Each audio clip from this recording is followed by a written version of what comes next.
제가 제 아내를 그런 일과 연관지어 생각해 본 적은 단 한 번도 없었습니다. 8년이라는 시간을 함께 살았으니까요. 집안의 도움도 없이 저희는 정말 힘겹게 결혼을 시작했습니다. 신혼집 전세 대출을 갚아가며 맞벌이를 하며 쓸데없는 비용 하나 줄여가며 살아왔습니다. 살면서 다투기도 했습니다. 집안일 분담 때문에, 돈 문제 때문에 서로 서운할 때도 많았습니다. 그렇지만 결론은 항상 같았습니다. 그럼에도 우리는 남들 부부와 다르다라는 확신이었습니다. 이게 아마 저의 가장 큰 맹점이었는지도 모릅니다. 눈앞에 다가오는 균열을 애써 외면하면서도 그래도 우리는 끈끈하다라고 스스로를 세뇌해왔던 겁니다. 그 믿음이 무너져 내려가는 경험이 얼마나 잔혹하고 동시에 현실적인지 저는 아직도 생생하게 기억합니다. 아내는 그 사건이 있기 전까지는 평범했습니다.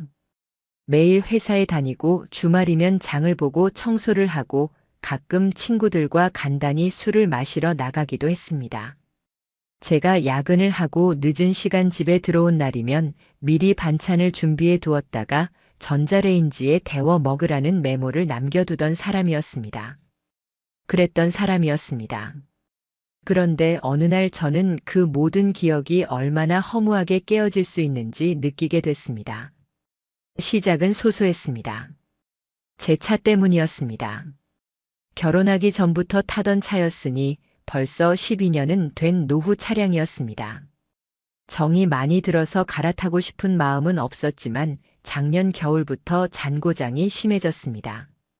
시동 불량, 냉각수 누수, 브레이크 문제 고쳐도 해결이 안 되었습니다. 그러던 어느 날 아내가 말했습니다. 오빠, 이제 그 차는 그만 타. 우리도 곧 아이 생각해야 하는데 위험하게 뭐하러 그래. 저는 순간 할 말을 잃었습니다. 늘 검소하던 아내가 먼저 차를 바꾸자고 말했으니까요. 차에 별다른 관심이 없던 아내가 그렇게 적극적으로 말하는 건 드문 일이었습니다. 저는 그래, 내 안전을 걱정해서 하는 말이겠지 하고 순순히 받아들였습니다. 중고차라도 알아보자고 했고 그때부터 아내는 이상할 만큼 적극적으로 매장을 알아봤습니다. 회사에 미리 얘기하고 시간을 내어 혼자 다녀오기도 했습니다. 저는 고맙다고 생각했지 그 안에 다른 의도가 있을 거라고는 전혀 상상하지 못했습니다. 며칠 뒤 아내가 꼭 가보자며 추천한 매장이 있었습니다. 제가 굳이 거기여야 돼? 하고 물었더니 대수롭지 않게 웃으며 말했습니다. 여기 차도 많고 설명도 자세히 해줘. 사람이 믿음 가더라. 그 사람이라는 말을 저는 그냥 흘려들었습니다. 정말 그날이 제 인생의 전환점이 될 줄은 몰랐습니다. 주말에 아내가 저를 데리고 직접 그 매장에 갔습니다. 강서구에 있는 중고차 단지였습니다. 건물은 허름했지만 매장 안에는 꽤 깔끔한 차량들이 전시돼 있었습니다. 그때 한 남자가 안쪽에서 걸어 나왔습니다. 정장을 입은 30대 후반쯤으로 보이는 남자였는데 사투리가 섞인 말투로 다가왔습니다. 형님 차 보러 오셨죠? 이쪽으로 오세요. 낯설지만 친근하게 말을 거는 그 사람. 그 사람이었습니다. 나중에 제 인생을 송두리째 흔들어 놓을 중고차 딜러. 그날은 별다른 이상함을 느끼지 못했습니다. SUV를 선호하는 제게 아내는 계속 세단을 권했지만 취향 차이라고 넘겼습니다. 그날은 그렇게 끝이 났습니다. 문제는 그 뒤부터 시작됐습니다.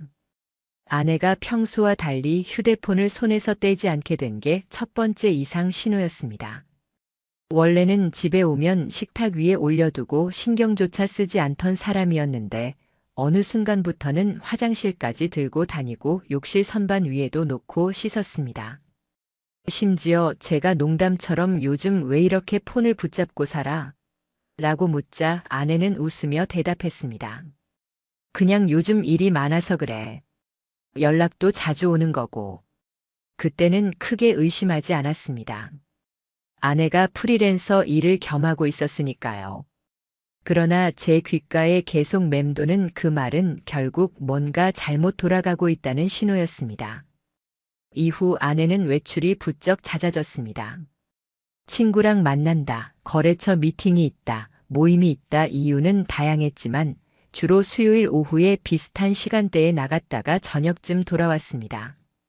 정기적인 패턴이 있다는 건 저 같은 일반인에게도 이상하게 다가왔습니다. 결정적인 순간은 우연히 찾아왔습니다. 어느 수요일 회사에 사정이 생겨 조퇴를 하게 됐습니다. 그날도 아내는 같은 시간에 외출했습니다. 정갈하게 옷을 입고 향수까지 뿌리고 저는 그걸 보고 설명할 수 없는 불안을 느꼈습니다. 결국 아무 말 없이 뒤를 밟았습니다. 지하철을 타고 내린 아내는 곧장 어느 건물 앞으로 향했습니다. 낯이 익었습니다. 불과 얼마 전 함께 갔던 중고차 매장이었습니다. 저는 스스로 안심시키려 했습니다. 차 보러 또 온 거겠지. 그래, 내 걱정을 해주는 거겠지. 하지만 곧 눈앞에서 보게 된 장면은 제 안의 모든 평정을 무너뜨렸습니다. 아내는 딜러와 단둘이 앉아 커피를 마시며 웃고 있었습니다. 함께 서류를 들여다보더니 그 남자가 아무렇지 않게 아내의 어깨에 손을 올렸습니다. 단순한 장난 같지도 않고 형식적인 스킨십 같지도 않은 자연스러운 동작. 저는 확실히 봤습니다. 부부처럼 너무도 익숙한 몸짓이었습니다. 그날 집으로 돌아오고도 아무렇지 않은 척 했습니다. 하지만 제 머릿속은 이미 혼돈이었습니다. 설마라는 단어와 분명하다라는 확신 사이를 끊임없이 오가며 밤을 뒤척였습니다. 결정적으로 그 남자가 제게 건넸던 명함이 떠올랐습니다. 업체명, 이름, 연락처가 분명히 적힌 그 종이 한 장. 저는 가방에서 꺼내 다시 확인했습니다. 이제는 그저 광고물이 아니라 제 아내가 어떤 세계와 연결됐는지 보여주는 열쇠처럼 느껴졌습니다. 며칠 뒤 일부러 혼자 그 매장을 다시 들렀습니다. 겉으로는 차 조금 더 보고 싶다고 웃으며 말을 했지만 제 마음속은 전혀 달랐습니다. 몇 시간을 그곳에 머물며 그 남자의 태도, 직원들의 반응을 지켜봤습니다. 그는 제게 여전히 친근하게 다가왔지만 제 눈에는 모든 행동이 가식처럼 보였습니다. 그날 저녁 저는 결심했습니다. 단순한 상상에 시달리다가 스스로 무너지는 길을 택할 수는 없었습니다. 반드시 확인해야 한다. 확실한 증거를, 되돌릴 수 없는 증거를 잡아야 한다. 그래야만 제 앞에 놓인 끔찍한 현실에서 벗어날 수 있다고 생각했습니다. 그 순간이 시작이었습니다. 단순히 의심하는 남편에서 진실을 끝까지 추적할 준비가 된 남편으로 바뀐 순간, 아내와 그 남자의 모든 흔적을 직접 밝히는 길은 그때부터 열리기 시작했습니다. 아내에 대한 의심이 시작된 후로 제 삶은 송두리째 흔들리기 시작했습니다. 눈을 감고 있어도 불안했고 출근해서 일을 해도 집중할 수 없었습니다. 서류를 읽다가도 머릿속에서는 자꾸 그 장면이 반복됐습니다. 매장에서 남자의 손길이 아내 어깨에 닿던 순간 그 익숙한 분위기, 그 웃음소리. 저는 그 장면을 머릿속 수천 번도 넘게 재생했습니다. 처음에는 스스로를 다그쳤습니다. 혹시 내가 과민 반응을 하는 건 아닐까? 그냥 친근한 제스처였을 수도 있잖아. 하지만 곧 제 안에 다른 목소리가 고개를 들었습니다. 내가 그 순간 이상하게 느꼈잖아. 직감은 거짓말하지 않아. 이 직감이 얼마나 무서운 것인지 깨달으면서 저는 제 스스로와 외로운 싸움을 시작했습니다. 누군가에게 털어놓을 수도 없었습니다. 친구에게 말하면 괜히 헛소문이 될 것 같았고, 가족에게 말하면 제 아내에 대한 남은 체면마저 산산이 부서질 것 같았습니다. 그러니 제가 할 수 있는 건 제 눈으로 보고 제 귀로 확인하는 것뿐이었습니다. 그래서 첫 번째로 시작한 건 아내의 휴대폰이었습니다. 예전에는 제 지문도 등록돼 있어 제가 가끔 필요할 때 열어보는 게 가능했습니다. 그런데 어느 날부터인가 잠금이 패턴으로 바뀌어 있었고 제 지문은 삭제돼 있었습니다. 그 사실 하나만으로도 제 의심은 크게 확신으로 기울었습니다. 숨기고 있다는 뜻이구나. 보여줄 수 없는 무언가가 있다는 뜻이구나. 하지만 당장은 손댈 수 없었습니다. 아내는 집에 있을 때에도 휴대폰을 손에 쥐고 있었고 잠든다 싶으면 화면을 가리고 엎어놓거나 침대 옆 협탁 깊숙이 넣었습니다. 저는 매일 새벽 아내의 숨결 소리를 들으며 가슴이 막혀왔습니다. 머리맡에 있는 그 작은 기계 안에 지금 제 세상을 뒤집어 놓고 있는 진실이 들어있을 테니까요. 저는 결국 다른 길을 찾았습니다. 직접적인 확인이 아니라 간접적인 증거를 쌓아가기 시작한 겁니다. 제일 먼저 산 것은 소형 녹음기였습니다. 온라인에서 리뷰를 꼼꼼히 확인한 끝에 충전이 오래 가고 음성 감지 기능이 있어 불필요한 부분은 자동으로 삭제되는 모델을 골랐습니다. 손바닥보다 작은 크기의 마이크 감도는 탁월했고 무엇보다 티가 나지 않는다는 점이 가장 중요했습니다. 그 주 수요일 아내는 여느 때처럼 차려입고 나갔습니다. 부드러운 원피스, 가지런히 말린 머리, 가볍게 한 화장. 저에게는 이제 그 모습이 남편을 위해 꾸미는 모습이 아니라 누군가 다른 사람을 만나러 가는 신호탄처럼 보였습니다. 저는 다리를 덜덜 떨면서 그 가방 안쪽 포켓에 녹음기를 몰래 집어넣었습니다. 손끝이 얼마나 떨리던지 제대로 들어간 건지도 불안했습니다. 하루 종일 그 생각뿐이었습니다. 회사에서도 시간을 확인하다가 괜히 손이 식은땀으로 흥건해졌습니다. 어디선가 알림음이 들려오는 것 같아 깜짝 놀라기도 했습니다. 그렇게 악몽 같은 시간을 보내고 집으로 돌아왔습니다. 저녁 8시 무렵 아내도 귀가했습니다. 평소와 다름없이 식탁을 차려놓고 미소로 저를 맞이했습니다. 그리고 무심하게 물었습니다. 오늘 회사 어땠어? 피곤하지? 밥부터 먹자. 저는 그 웃음을 똑바로 쳐다볼 수가 없었습니다. 억지로 고개를 끄덕이고 밥을 삼켰습니다. 목구멍을 타고 내려가는 쌀알 한 톨이 바위처럼 느껴졌습니다. 무릎 밑에 숨겨둔 그 녹음기가 내 방 안서랍에 있다는 사실이 제 심장을 거의 폭발하게 만들었으니까요. 밤이 깊고 아내가 잠든 후에야 저는 떨리는 손으로 녹음기를 꺼내 컴퓨터에 연결했습니다. 재생 버튼을 누르는 순간 오로지 귀 안쪽으로만 피가 몰리듯 울렁거렸습니다. 처음에는 버스 안이나 길거리 소음이 들렸습니다. 문득 들린 남자의 목소리를 들었을 때 저는 심장이 서늘하게 얼어붙는 걸 느꼈습니다. 바로 그 목소리였습니다. 그때 매장에서 아내와 함께 있던 그 딜러. 특유의 느끼한 웃음, 말투, 어투까지 결코 잊을 수가 없었습니다. 그리고 그 음성은 곧 이런 대화로 이어졌습니다. 오늘도 예쁘네. 누가 보면 연예인인 줄 알겠어. 오빠, 그런 말 너무 민망해. 그만해. 아까 그 차 말고 뒤쪽에 있는 거 봤어? 오늘은 거기서 얘기하자.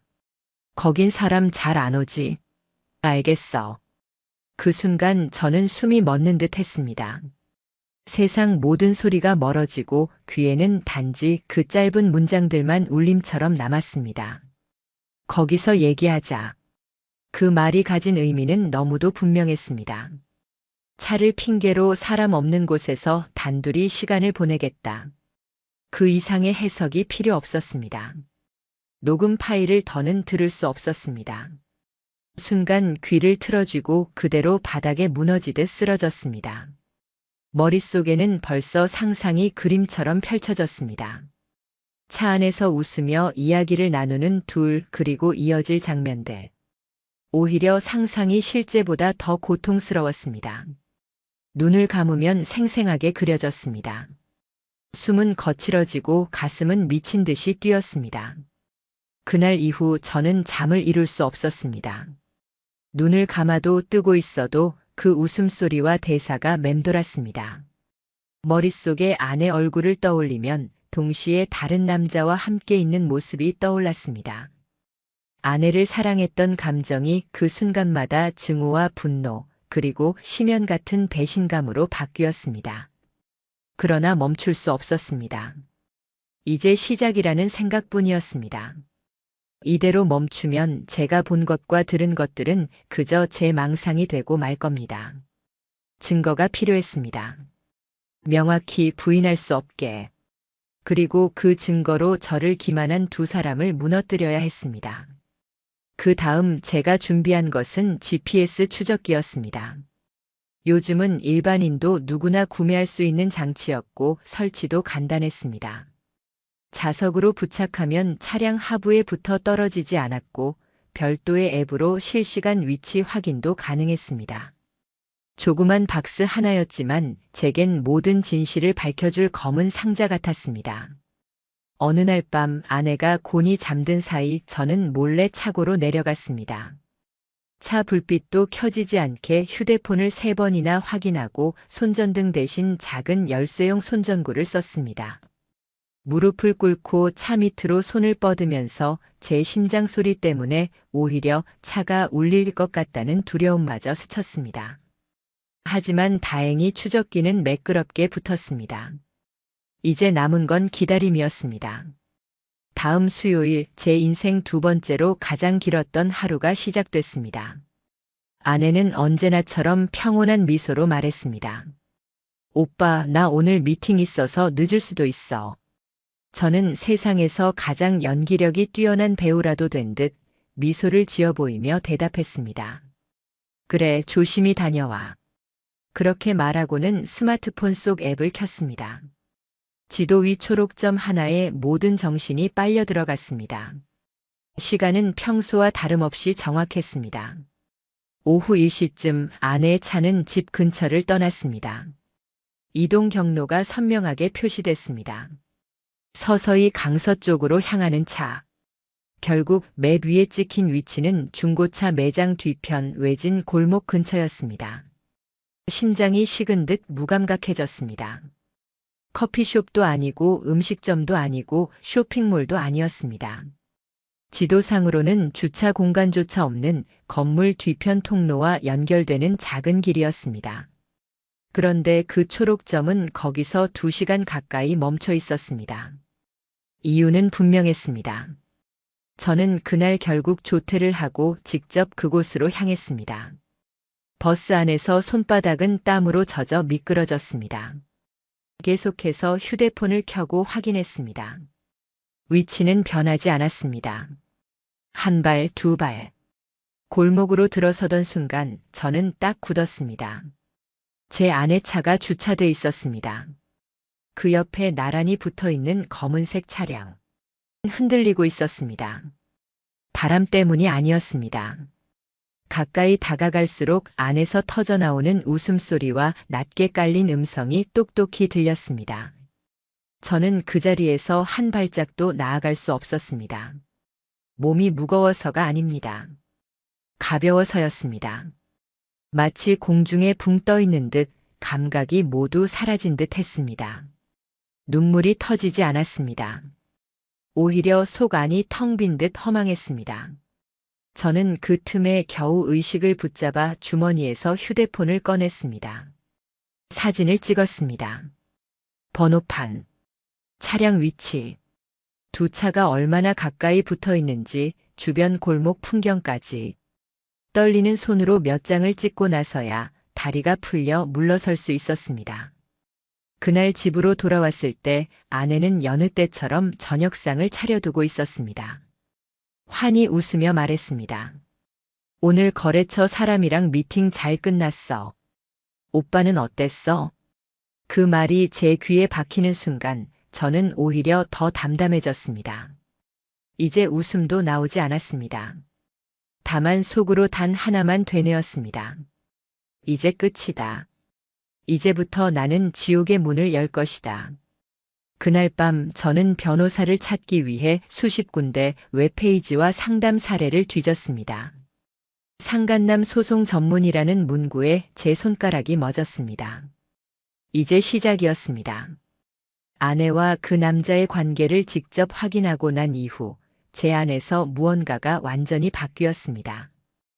예전까지는 단순히 의심과 불안, 그리고 감정적인 동요였다면 이제부터는 차가운 이성이 자리 잡았습니다. 저는 더 이상 흔들리는 남편이 아니었습니다. 이제는 저를 우습게 본 사람들, 제 인생을 농락한 사람들을 반드시 무너뜨려야 하는 피해자였고 동시에 싸움의 준비를 해야 하는 전사가 됐습니다. 며칠 동안은 일부러 아무렇지 않게 행동했습니다. 아내 앞에서 웃기도 하고 평소처럼 오늘 하루 어땠어? 하고 묻기도 했습니다. 아내는 여전히 아무 일 없다는 듯 심지어 더 다정하게 굴기도 했습니다. 하지만 그녀의 말 한마디 한마디, 눈빛 하나하나가 전부 거짓처럼 느껴졌습니다. 그게 오히려 저의 확신을 더 단단하게 해줬습니다. 저는 먼저 그동안 확보한 자료를 정리하기 시작했습니다. GPS 추적 기록, 녹음 파일, 직접 찍은 차량 사진들. 이 증거들을 안전하게 보관해야 한다는 생각이 들어 외장 하드에 옮기고 클라우드에 백업까지 했습니다. 그 과정 자체가 더 이상 나만의 착각이 아니다라는 확신이었습니다. 그러고 나서 진짜 전환점이 찾아왔습니다. 저는 결국 변호사 상담을 예약했습니다. 사실 처음에는 망설였습니다. 이걸 법적으로 끌고 가도 괜찮을까? 남들이 더럽다 가정사인데 왜 소송까지라고 말하면? 하지만 생각은 금세 정리됐습니다. 지금 이 순간에도 저를 기만하는 사람들은 당당하게 웃고 있다는 사실이 견딜 수 없었습니다. 상담실에 들어가자마자 저는 최대한 차분히 말했습니다. 제 아내가 어떤 중고차 딜러와 바람이 난 것 같습니다. 소송을 하고 싶습니다. 변호사는 침착하게 제 얘기를 듣더니 자료를 하나하나 확인했습니다. 차량 위치 추적 기록, 차량이 나란히 있었던 사진, 녹음 파일 속 말투. 다 보고 나서 변호사가 말했습니다. 이 정도만으로도 어느 정도 가능성이 있습니다. 하지만 더 확실한 물증이 있으면 좋습니다. 예를 들어 차량 내부 대화 녹취, 호텔 출입 장면, 혹은 카카오톡 메시지. 증거의 수준이 올라갈수록 상대방이 변명할 여지는 줄어듭니다. 위자료 액수 역시 더 높아집니다. 그 말은 제게 곧바로 다음 단계로 나아가야 한다라는 신호였습니다. 집에 돌아와서 저는 깊은 밤까지 생각했습니다. 아내의 얼굴을 보면서 이 불합리한 현실을 그냥 견딜 수는 없었습니다. 저는 결심했습니다. 차량 내부에 직접 장비를 설치하자. 만약 둘이 차 안에서 다시 만난다면 그 대화와 행동이 고스란히 드러날 테니까요. 다음 날 저는 작고 긴 박스 하나를 손에 넣었습니다. 초소형 녹음기였습니다. 손가락 2마디만한 크기지만 충전 한 번에 30시간을 녹음할 수 있고 음성 감지 기능이 있어 불필요한 공백은 저장되지 않았습니다. 저는 아내가 잠든 밤 차고로 내려가서 조수석 시트 밑에 그 장비를 부착했습니다. 일주일이 지나고 수요일. 아내는 다시 어김없이 같은 시간 차를 몰고 나갔습니다. 저는 퇴근하자마자 조심히 차고에 내려가 장비를 회수했고 방에 들어가 컴퓨터에 꽂았습니다. 그리고 그 파일 속에서 저는 참혹한 대화를 들었습니다. 오늘은 어디 갈까? 지난번에 갔던 그 식당 갈까? 응. 근데 오늘은 조금 더 멀리 갈까? 오빠가 좋은데 알아놨대잖아. 근데 우리 이렇게 계속 만나도 괜찮아? 남편은 눈치 못 채? 괜찮아. 그 사람은 바보야. 완전히 믿고 있어. 그 순간 무릎이 꺾이듯 바닥에 주저앉았습니다. 아내 입에서 바보라는 단어가 흘러나오는 걸 제 귀가 직접 들었다는 사실은 사진이나 위치 기록보다도 몇 배는 더 강력한 고통이었습니다. 내가 바보였구나. 내가 믿은 게 우스운 거였구나. 하지만 이 고통은 곧 분노로 바뀌었습니다. 녹취 파일을 이어가던 중 그 남자의 목소리가 또렷하게 들렸습니다. 조만간 차 한 대 뽑자. 내 명의로 등록해. 내가 타고 다니면 편할 것 같아. 그럼 괜찮을까? 그러다 들키면. 괜찮아. 내가 알아서 할게. 너랑 오래 만나려면 이 정도는 해야지. 순간 저는 확신했습니다. 이것은 단순한 일탈이 아니라 구조적인 기만이었다는 것. 제 아내와 그 남자는 일시적인 관계가 아니라 장기적인 계획을 세우고 있었다는 것. 제가 지금껏 흘린 피와 땀으로 낸 대출금, 우리 집의 미래를 통째로 무시하고 저를 그냥 ATM으로만 보고 있었다는 것. 그날 밤 저는 이를 악물고 또 다른 준비를 했습니다. 이번에는 초소형 카메라였습니다. 차량 룸미러 뒤쪽 눈에 띄지 않는 공간에 설치했습니다. 움직임이 감지되면 자동으로 녹화되는 장치였습니다. 저는 시퀀스를 차곡차곡 준비했습니다. 며칠 뒤 파일을 열어본 순간 저는 거의 숨을 쉴 수 없었습니다. 화면 속에는 두 사람이 있었습니다. 웃으며 팔짱을 끼고 얼굴을 쓰다듬고 평온하게 대화를 나누는 모습. 그 장면을 보는 동안 저는 잇몸이 다 헐어버릴 정도로 이를 갈았습니다. 하지만 저는 감정에 무너지는 대신 차가운 계획을 세웠습니다. 이 영상도 캡처하고 날짜와 위치 기록을 정리하고 모든 파일을 폴더별로 나눠서 변호사에게 전달할 준비를 했습니다. 이제 흔들리지 않았습니다. 마지막 단계는 디지털 증거였습니다. 저는 결국 아내의 휴대폰까지 건드리기로 했습니다. 연락처와 메시지 복원 서비스를 통해 일부 복구가 가능하다는 사실을 확인했습니다.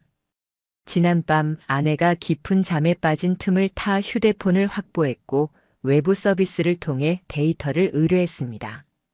며칠 뒤 결과가 도착했을 때 제 두 눈으로 확인한 메시지 안에는 이런 문장들이 있었습니다. 이번 주는 못 만나. 남편 눈치 까는 것 같아. 언제까지 숨길 거야? 나도 이제 지쳤어. 조금만 더 참아. 대출 다 갚으면 정리할게. 지금 이혼하면 위자료 문제 생겨. 저는 다시 한번 전율을 느꼈습니다. 결국 제 결혼 생활은 그녀에게 단순히 대출 다 갚을 때까지 유지하는 계약에 불과했던 것입니다. 그날 밤 저는 다짐했습니다. 이제 이 싸움은 단순히 불륜이 아니라 제 삶을 송두리째 되찾기 위한 전쟁이다. 저는 변호사 사무실에 다시 찾아가 모든 증거를 제출했습니다. 변호사는 파일들을 꼼꼼히 확인한 뒤 한마디로 정리했습니다. 이 정도면 완벽합니다. 이혼 소송, 상간남 소송, 둘 다 유리하게 진행할 수 있습니다. 저는 고개를 끄덕였습니다. 이제 더는 물러설 이유가 없었습니다. 아내와 그 남자는 끝났습니다. 그리고 제가 잃었던 제 자존심과 제 삶, 그것들을 되찾을 시간이 드디어 다가오고 있었습니다. 소송장을 접수한 날, 저는 오히려 이상할 만큼 차분했습니다. 그동안은 매일같이 피가 거꾸로 솟고 분노가 심장을 찔렀지만 이제는 모든 걸 법적인 절차에 맡겼다는 사실이 저를 무겁게 눌러주었습니다. 이제 제 차례다. 내가 할 일은 이미 다 준비됐다. 그 생각이 머릿속에서 반복됐습니다. 며칠 뒤 법원에서 확인 문자가 왔습니다. 상간남 소송 접수가 정식으로 완료되었다는 알림이었습니다. 저는 휴대폰 화면을 오래 바라보다가 천천히 숨을 내쉬었습니다. 이 알림은 단순한 메시지가 아니라 두 사람의 거짓말이 이제 세상에 드러나기 시작했다는 증거였으니까요. 그날 저녁 저는 평소와 다름없이 술 한 잔을 따랐습니다. 마치 아무 일 없는 듯 TV를 켜놓았지만 제 마음은 고요했습니다. 아내는 여전히 웃으며 제 앞에 앉았습니다. 오빠 내일 회사에서 갑자기 야근하라네. 늦게 들어올 수도 있어. 그 말은 이제 저를 불안하게 하지 않았습니다. 오히려 씁쓸한 비웃음이 나왔습니다. 내가 지금 누구를 속이고 있는지 아냐? 너도 이제 알게 될 거다. 모든 게 무너지는 순간에. 다음 날 일이 터졌습니다. 아내가 평소보다 일찍 집에 들어왔는데 얼굴은 창백했고 눈빛은 불안에 흔들렸습니다. 손에는 두툼한 서류가 쥐어져 있었습니다. 이게 뭐야? 당신 진짜야? 그녀가 말하자마자 손에 든 서류를 제게 내던지듯 내밀었습니다. 그것은 다름 아닌 상간남 손해배상 청구서 복사본이었습니다. 저는 서류를 쳐다보지도 않고 아내 얼굴을 바라보며 담담히 말했습니다. 그래. 진짜야. 내가 뭘 했는지 다 알고 있다. 사진도 있고 녹음도 있고 영상도 있어. 아내 얼굴은 금세 무너져 내렸습니다. 눈이 흔들리고 입술이 파르르 떨렸습니다. 그리고 곧 무릎을 꿇더니 울부짖듯 말했습니다. 미안해, 진짜 미안해. 잠깐 그랬던 거야. 실수였어. 순간 저는 비웃음이 터져 나왔습니다. 실수? 내가 매주 수요일마다 같은 시간에 나간 게 실수였다고. 차 안에서 팔짱을 끼고 서로 약속했던 것도 실수였다고. 메시지에서 대출 다 갚고 정리하겠다고 한 게 실수였어. 아내는 손으로 얼굴을 가리고 울었습니다.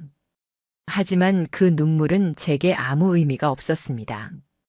저는 이미 모든 감정을 태워버렸고 남은 건 차가운 분노뿐이었습니다. 며칠 뒤 변호사를 통해 전해들은 소식은 더 가관이었습니다. 상간남 김도훈은 처음에 자신은 아내가 기혼자인 걸 몰랐다라고 주장했습니다. 제가 직접 매장에 같이 갔던 날 아내가 남편을 소개했던 건 무시하더군요. 정말 치졸했습니다. 그러나 변호사가 차분히 말했습니다. 증거가 이미 차고 넘칩니다. 유부녀인지 몰랐다는 변명은 통하지 않습니다. 그때부터 김도훈 측은 서서히 움츠러들었습니다. 매장 운영도 불안정해졌다는 얘기를 들었고 인터넷 커뮤니티에는 땡땡딜러 불륜 소송 걸렸다더라는 글이 돌기 시작했습니다. 제가 퍼뜨리지도 않았는데 자연스럽게 입에서 입으로 번져갔습니다. 사람들은 자극적인 이야기에 민감했고 누군가 이름을 흘리면 금세 소문은 부풀려졌습니다. 그리고 마침내 첫 번째 재판일이 다가왔습니다. 저는 단정히 양복을 입고 법정으로 들어갔습니다. 그곳엔 변호사와 함께 앉았고 맞은편에는 초췌한 아내와 시선을 바닥에 고정한 김도훈이 있었습니다. 재판장이 차분히 물었습니다. 피고 원고의 주장에 대해 인정합니까? 김도훈은 떨리는 목소리로 말했습니다. 네, 인정합니다. 잘못했습니다. 아내 역시 울음을 삼키며 고개를 끄덕였습니다. 그 순간 저는 이상한 허탈감을 느꼈습니다. 분노도 슬픔도 아니고 오직 텅 빈만이 있었습니다. 모든 것이 끝났다는 현실이 한순간에 와 닿았기 때문입니다. 재판은 2시간가량 이어졌습니다. 제 변호사가 제출한 증거, 차량 블랙박스 영상, GPS 기록, 녹취록, 복구된 메시지, 판사는 직접 확인까지 했고 결국 얼굴을 굳혔습니다. 이 정도면 더 이상의 변명은 필요 없어 보입니다. 재판장이 한 그 짧은 말은 제 몇 달간의 고통이 결코 망상이 아니었다는 증명이었습니다. 재판이 끝나고 법정을 나설 때 김도훈은 고개를 푹 숙이고 있었습니다. 아내 역시 울먹이며 제 시선을 피했습니다. 저는 그들을 지나치며 마음속으로 말했습니다. 이제 시작이다. 앞으로 내 인생은 무너지는 길뿐이다. 그 후 김도훈의 매장이 폐업 절차에 들어갔다는 소식이 들려왔습니다. 거래처와의 계약은 줄줄이 해지되었고 인터넷에는 그와 관련된 비난글이 넘쳐났습니다. 신용불량자로 등록됐다는 얘기까지 흘러나왔습니다. 아내는 회사에서 소문이 퍼지면서 결국 조용히 사직서를 냈습니다.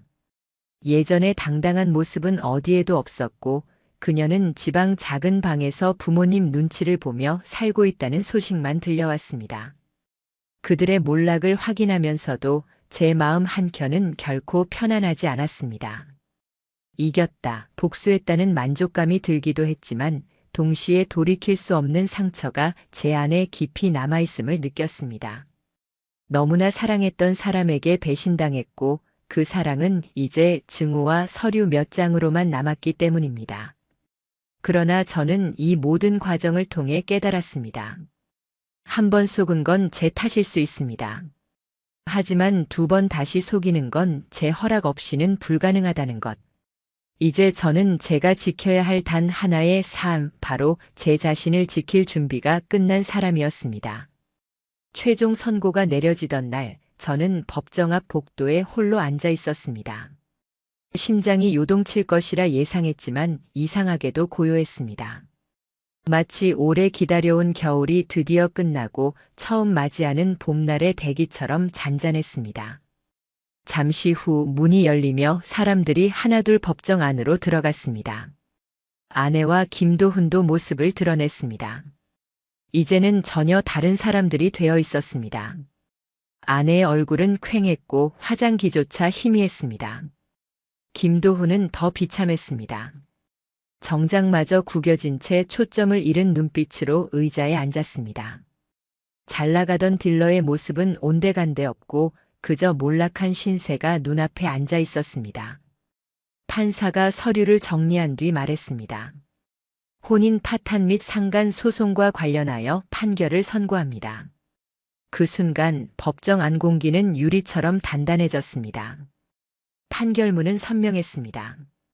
피고 김도훈은 원고에게 정신적 손해배상금 5천만 원을 지급하라. 피고 아내는 혼인 파탄의 명백한 귀책 사유가 인정되므로 원고와의 혼인을 해소하며 위자료 7천만 원을 지급하라.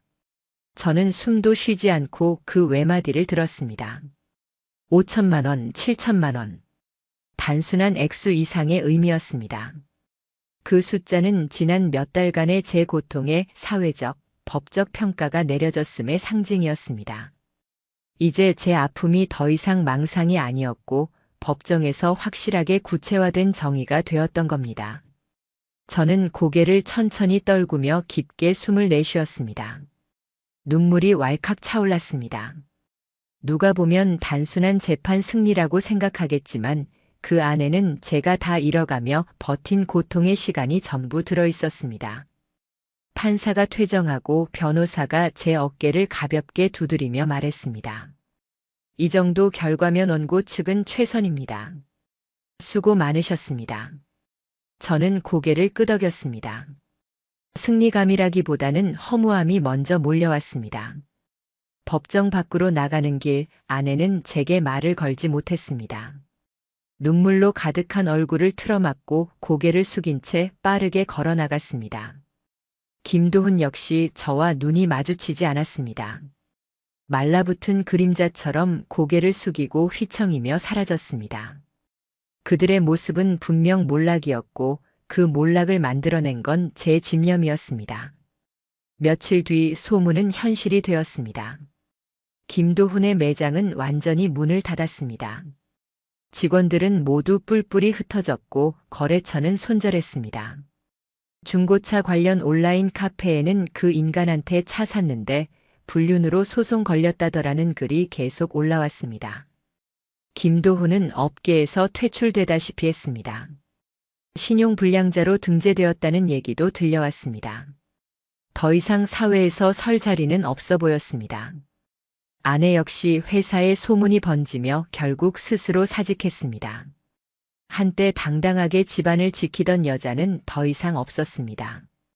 부모님 집 근처에서 쓸쓸히 지내며 단기 아르바이트로 겨우 연명한다는 말을 들었습니다. 한밤중 제 휴대폰에 카카오톡 알림이 울렸습니다. 발신자는 아내였습니다. 정말 미안해.